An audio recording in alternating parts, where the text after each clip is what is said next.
The capture of USS Chesapeake, or the Battle of Boston Harbor, was fought on 1 June 1813, between the Royal Navy's frigate HMS Shannon and American frigate USS Chesapeake, as part of the War of 1812 between the United States and Great Britain. The Chesapeake was captured in a brief but intense action in which over 80 men were killed. This was the only frigate action of the war in which there was no preponderance of force on either side. At Boston, Captain James Lawrence took command of Chesapeake on 20 May 1813, and on 1 June, put to sea to meet the waiting HMS Shannon, the frigate whose written challenge had just missed Chesapeake's sailing. Chesapeake suffered early in the exchange of gunfire, having her wheel and fore-topsail halyard shot away, rendering her unmaneuverable. Lawrence himself was mortally wounded and was carried below.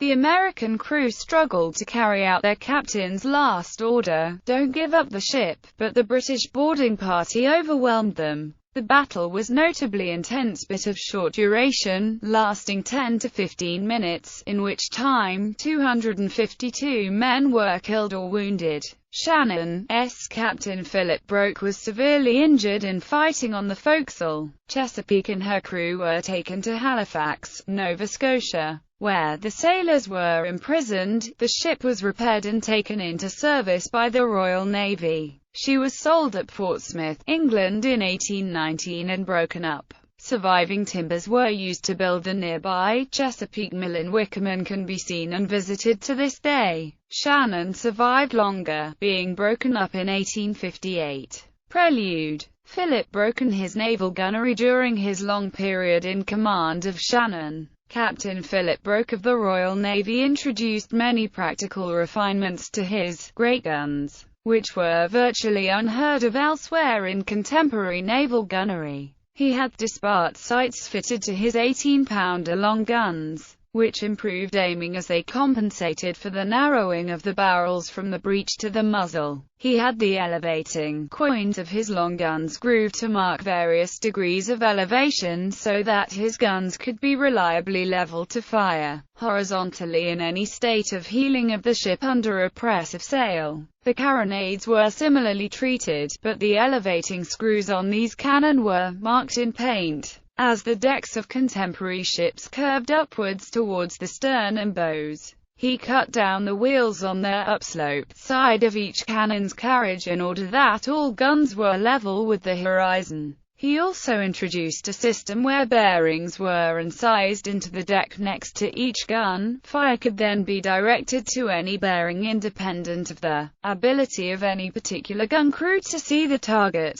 Fire from the whole battery could also be focused on any part of an enemy ship. Broke drilled his crew to an extremely high standard of naval gunnery. He regularly had them fire at targets, such as floating barrels. Often these drills would be made into competitions to see which gun crew could hit the target and how fast they could do so. He even had his gun crews fire at targets blindfold, to good effect. They were only given the bearing to lay their gun on without being allowed to sight the gun on the target themselves. This constituted a very early example of direct firing. In addition to these gunnery drills, Broke was fond of preparing hypothetical scenarios to test his crew. For example, after all hands had been drummed to quarters, he would inform them of a theoretical attack and see how they would act to defend the ship. Though the use of cutlasses in training was avoided, a method of swordsmanship training called single stick was regularly practiced. This was a game employing roughly similar thrusts and parries as were used with the cutlass, but as it was played with wooden sticks with wicker handguards, hits, although painful, were not often dangerous. It soon developed quickness of eye and wrist. Many of the crew became very expert. James Lawrence, Commander Lawrence of the United States Navy, returned from a successful war cruise having defeated the sloop HMS Peacock.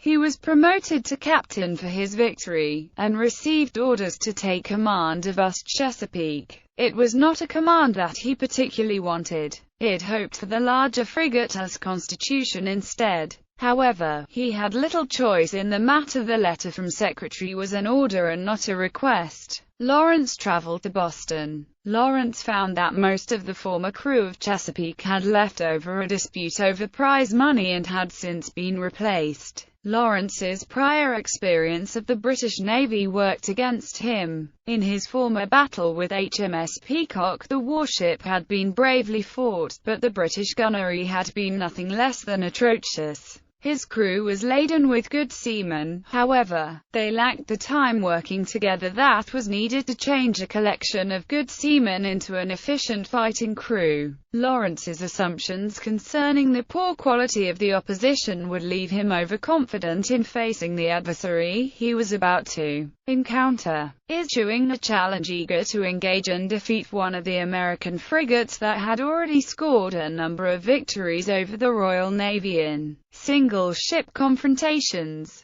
Broke prepared a challenge. US President had already slipped out of the harbor under the cover of fog and had evaded the British. Constitution was undergoing extensive repairs and alterations and would not be ready for sea in the foreseeable future. However, Chesapeake appeared to be ready to put to sea. Consequently, Broke decided to challenge Chesapeake, which had been refitting in Boston Harbor under the command of Captain James Lawrence, offering single ship-to-ship combat. Whilst patrolling offshore, Shannon had intercepted and captured a number of American ships attempting to reach the harbor. After sending 2 of them off to Halifax, he found that his crew was being dangerously reduced. Broke therefore resorted to burning the rest of the prizes in order to conserve his highly trained crew in anticipation of the battle with Chesapeake. The boats from the burnt prizes were sent into Boston, carrying Broke's oral invitation to Lawrence to come out and engage him. Broke had already sent Tenedos away in the hope that the more favorable odds would entice the American out, but eventually began to despair that Chesapeake would ever come out of the harbor. He finally decided to send a written challenge. In this he was copying his adversary. Lawrence had earlier in the war, when captain of the sloop of war Hornet, sent a written invitation to the captain of the British sloop of war Bonsighter Yenna to a single-ship contest. Lawrence's offer had been declined. As the Chesapeake appears now ready for sea, I request ye will do me the favor to meet the Shannon with her, ship-to-ship, to try the fortune of our respective flags. The Shannon mounts 24 guns upon her broadside and 1 light boat gun, 18-pounders upon her main deck, and 32-pounder carronades upon her quarterdeck and forecastle, and is manned with a complement of 300 men and boys, beside 30 seamen, boys, and passengers, who were taken out of recaptured vessels lately. I entreat you, sir, not to imagine that I am urged by mere personal vanity to the wish of meeting the Chesapeake, or that I depend only upon your personal ambition for your acceding to this invitation. We have both noble motives. You will feel it as a compliment if I say that the result of our meeting may be the most grateful service I can render to my country, and I doubt not that you, equally confident of success, will feel convinced that it is only by repeated triumphs in even combats that your little navy can now hope to console your country for the loss of that trade it can no longer protect. Favor me with a speedy reply. We are short of provisions and water, and cannot stay long here. Philip Broke. Original message edited by James and Shamir 1837. Captain Lawrence did not in fact receive Broke's letter, and, according to author Ian W. Toole, it would not have made the slightest difference. Lawrence intended to sail us Chesapeake at the first day of favorable weather. The fact that it was not in his nation's interests at this point in the war to be challenging British frigates seems to have not entered into his reasoning. When US President had slipped out of harbor, it was to embark on a commerce raiding mission, which was deemed in the U.S. national interest. Half of the officers and up to 1/4 of the crew were new to the ship. In the short time he was in command of the Chesapeake, Lawrence had twice exercised his crew at the great guns. walking the decks and personally supervising the drill. He also instigated a signal, a bugle call, to call on his crew to board an enemy vessel. Unfortunately, the only crew member able to produce a note on the bugle was a dull-witted, low-blolly boy called William Brown. Lawrence believed that he would win the battle and wrote 2 quick notes, one to the Secretary of the Navy pronouncing his intentions, and another to his brother-in-law asking him to look after Lawrence's wife and children in event of his death.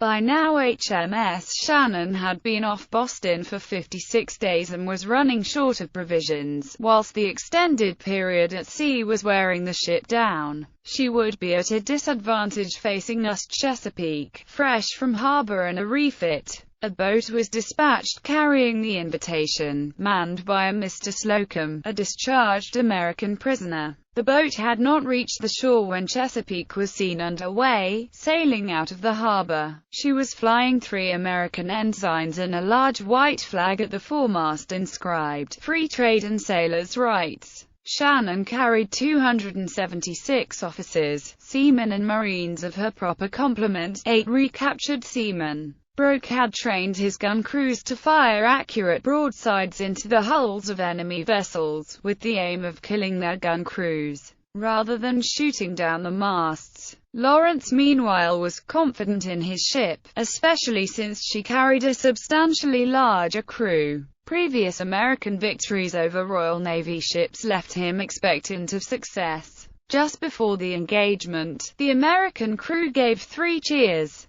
The 2 ships had in one another about as close a match in size and forces was possible, given the variations in ship design and armament existing between contemporary navies. USS Chesapeake's armament of 28 18-pounder long guns was an exact match for HMS Shannon. Measurements proved the ships to be about the same deck length, the only major difference being the ship's complements. Chesapeake's 379 against the Shannon's 330. Comparison of combatant vessels pp. 25-32 and armament from Padfield p.